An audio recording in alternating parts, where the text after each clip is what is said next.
जिन्हें सुन सुनकर हम बोलना सीखे हों, उनके सामने बोलने में बड़ा घबराहट होती है।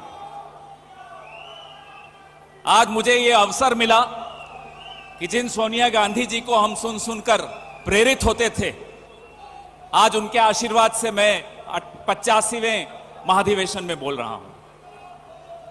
वक्त ऐसा आया है इस देश में अभी, कांग्रेस पार्टी, खड़गे साहब जब बोलते हैं उनकी वाणी में चूल्हे की महक होती है, मिट्टी की खुशबू होती है, और जब राहुल गांधी दहाड़ते हैं तो दिल्ली से नागपुर तक नेहरू गांधी बोलते रहते हैं हमारे प्रधानमंत्री जी और उनके पूरी नेता। उन्हें समझ ही नहीं आता हुआ क्या, अब जवाब क्या देंगे। सोनिया जी से हम सीखे हैं, कितनी भी कठिन परिस्थिति हो, सौम्यता से कोई समझौता नहीं होता है, कोई मूल्यों से कोई समझौता नहीं होता है। ये हम सोनिया जी से सीखें। राहुल जी, आप में महात्मा गांधी की सरलता और नेहरू की गहराई है, आपसे ये क्या मुकाबला कर पाएंगे। दो तरह की विचारधाराओं की लड़ाई है, दो तरह की विरासतों की लड़ाई है। This is a battle not just of two ideologies, this is a battle of two legacies.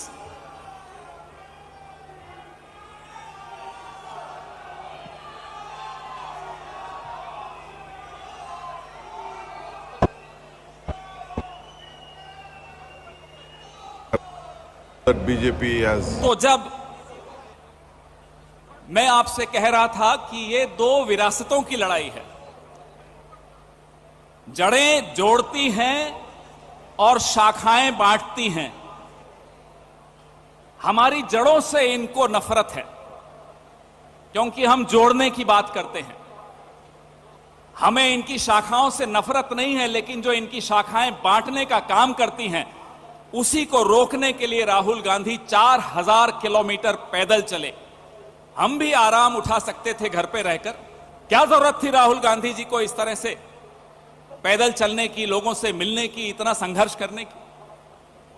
मुझे मीडिया के साथियों पर भी, उनको देखता हूं तो बड़ा बुरा लगता है, दर्द होता है मन में। आज इनकी आवाज भी बंद कर दी गई है। हम तो फिर भी बोल लेते हैं विपक्ष में रहकर, हम तो बोलते रहेंगे। हां, कभी कभी हवाई जहाज से हमें उतार दिया जाता है, लेकिन हम फिर भी बोलेंगे। हमारे जो मीडिया के साथी हैं, 2014 से पहले ये हम पर खुलकर हमला बोलते थे, और इनका हक था, बोलना चाहिए था इनको, इनका कर्तव्य था, ये बोलते थे। आज ये सरकार से सवाल नहीं पूछ सकते।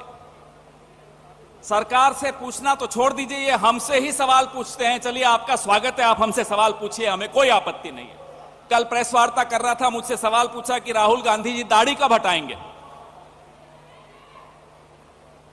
वैसे राहुल जी, आपकी जो दाढ़ी है ना, ये करोड़ों लोगों के संघर्ष की दास्तान इस दाढ़ी में दिखाई देती है, जो आपसे मिले थे भारत जोड़ो यात्रा के दौरान। इस दाढ़ी को जब देखते हैं तो पिछले 9 साल का सफर, इस देश के नौजवान, बेरोजगार नौजवान, इस देश के जूझते हुए व्यापारी, इस देश का मीडिया, हम सब का सफर दिखता है इस दाढ़ी में। हम देख रहे थे आप कैसे करोड़ों लोगों से मिलते थे, उनका दर्द सुनते थे, उनका दुख बांटते थे। बार बार घंटी बज रही है, लेकिन यह बात जरूरी है कि ये जो लड़ाई है, मध्यवाद की लड़ाई, लेफ्ट और राइट दोनों से होती आई है। जो सेंट्रिज्म है, सेंट्रिज्म दोनों का सम्मिश्रण है, लेफ्ट का भी और राइट का भी। यह देश मध्यवादी देश है, कांग्रेस पार्टी मध्यवादी पार्टी है। इस देश का संवैधानिक मूल्य जो है, जो ढांचा है, वो भी मध्यवादी है। हमारी किसी से लड़ाई नहीं है कि हम लेफ्ट के खिलाफ हैं या राइट के खिलाफ हैं। हम एक्सट्रीम लेफ्ट के खिलाफ हैं, हम एक्सट्रीम राइट के खिलाफ। तीसरी बार घंटी बजी है और रणदीप जी बार बार मुझे आंखें दिखा रहे हैं, लेकिन इस लड़ाई में हम पीछे हटने वाले नहीं हैं। और तो क्या होगा, एक दो बार और हवाई जहाज से उतार देंगे, हम उतर जाएंगे, लेकिन लड़ते रहेंगे, आपकी आवाज उठाते रहेंगे, ये हमारा वादा है। क्योंकि मेरा नेता राहुल गांधी, मेरी नेता प्रियंका गांधी, मुझे आज तक वो डरते हुए नहीं दिखे, तो हम क्यों डरें?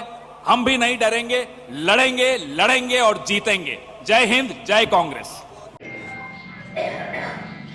इंजीनियर साहब साहित्यकार बन गए, अब वो हाजी हो गए, अब तो सिद्दीक भाई हाजी हो गए। पर इसमें कोई दो राय नहीं है, पिछले इतने सालों में हमको जमात के लोगों ने ये सिखाया कि 6 फीट नीचे जाने के बाद जन्नत कैसी होती है।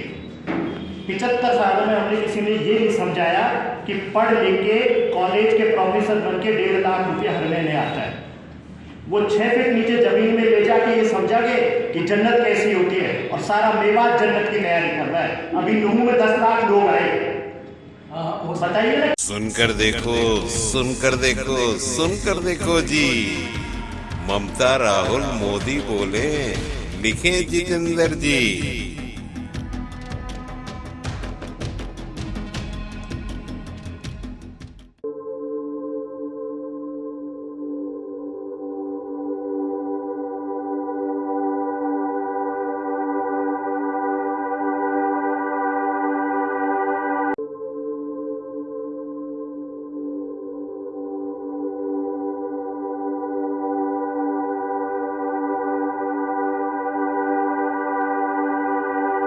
घटनाक्रम जो खबर बन गया, जिसका सरोकार है सीधा, दायित्व हमारा, आप करें वो दीदार।